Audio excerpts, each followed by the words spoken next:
Thank you, and Governor, welcome to Arizona. Thank you very much. Thanks, CA. Thank you, CA.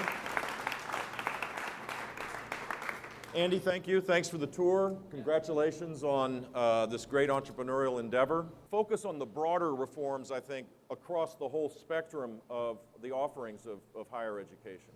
If we're all supposed to answer hypothetical questions, knowing what we know now, what would you have done?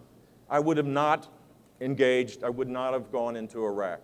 That's not to say that the world is safer because Saddam Hussein is gone. It is significantly safer. That's not to say that there was a courageous effort to bring about a surge that created stability in Iraq. All of that is true, and that's not to say that the men and women that have served in uniform and many others that went to Iraq to serve did so certainly honorably.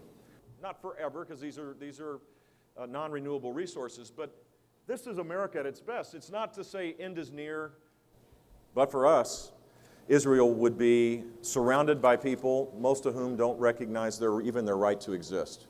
We're negotiating with a country who refuses to recognize Israel's right to exist. In fact, in the midst of the negotiations, the so-called supreme leader sent out over the internet a 5-point plan on PowerPoint, a PowerPoint presentation calling for the annihilation of Israel. This is who we're negotiating with to legitimize a regime that wants to destroy our strongest ally.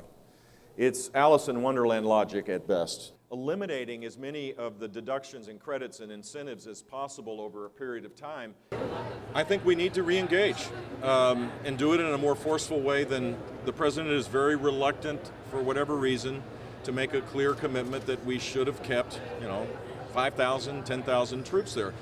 There's been success since we've re-engaged. There has been some success. ISIS has been pulling back.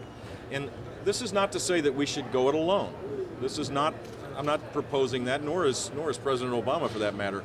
In order to build a coalition to be able to rid ourselves of this barbaric Islamic terrorist threat, I think we have to do it in the cooperation with the neighborhood. But we can't do this by remote control. We can't do it by drones. We have to be there to help train the military and do the things that's being done right now. And I believe that if we stayed the course in that, if we do, we'll be successful. What do you think about? El problema con la comunidad hispana es la falta de la escasez de trabajo de altos ingresos. Eso es el problema por todo.